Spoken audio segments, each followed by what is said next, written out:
M Mukesh MLA സ്ഥാനം രാജിവെക്കണമെന്നാവശ്യപ്പെട്ട് Yuva Morcha cliff ഹൗസിലേക്ക് നടത്തിയ മാർച്ചിൽ സംഘർഷം.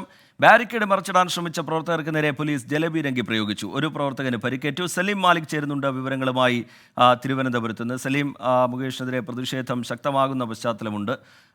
ക്ലിഫ് ഹൗസ് മാർച്ച്, അതിൻ്റെ വിശദാംശങ്ങൾ, പ്രതിഷേധം എങ്ങനെയായിരുന്നു, പോലീസ് സ്വീകരിച്ച സമീപനം, വിശദാംശങ്ങൾ എന്താണ് സലീം? രഞ്ജിത്ത്, കഴിഞ്ഞ ദിവസങ്ങളിൽ തന്നെ യുവമോർച്ച ഇതുമായി ബന്ധപ്പെട്ട സമരരംഗത്താണ്. പ്രത്യേകിച്ച് കൊല്ലത്ത് മുകേഷിന്റെ വസതിയിലേക്ക് യുവമോർച്ച മാർച്ച് നടത്തുകയും അത് വലിയ സംഘർഷത്തിലേക്ക് എത്തുകയും ചെയ്തിരുന്നു. അതിന് പിന്നാലെ മുകേഷിന്റെ വസതിയിലേക്ക് വിവിധ മാർച്ചുകൾ സംഘടിപ്പിക്കുന്നതിനിടെയാണ് ക്ലിഫ് ഹൗസിലേക്ക് ഒരു മാർച്ച് എന്ന നിലയിലേക്ക് യുവമോർച്ച എത്തുന്നത്. അതിന് കാരണം യുവമോർച്ചയുടെ ആരോപണം, പ്രധാനപ്പെട്ട ആരോപണം, മുകേഷിനെ സംരക്ഷിച്ചു നിർത്തുന്ന മുഖ്യമന്ത്രിയാണ്.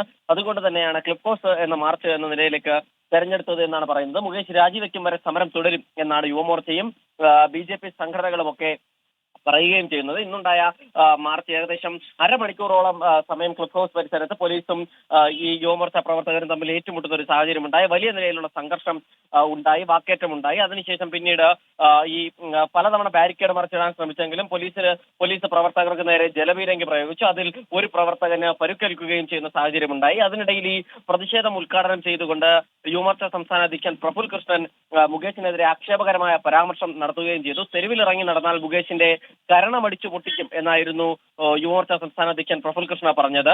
മാത്രമല്ല, മുകേഷിനെ റോഡിൽ ഇറങ്ങി നടക്കാൻ സമ്മതിക്കില്ല എന്നും പ്രഫുൽ കൃഷ്ണ പറഞ്ഞു. അങ്ങനെ എന്തായാലും യുവമോർച്ച വലിയ നിലയിലുള്ള പ്രതിഷേധമാണ് ക്ലിഫ് ഹൗസിൽ സംഘടിപ്പിച്ചത്. ശരി, സലീം മാലിക് വിവരങ്ങൾ നൽകുകയായിരുന്നു തിരുവനന്തപുരത്ത് നിന്ന്.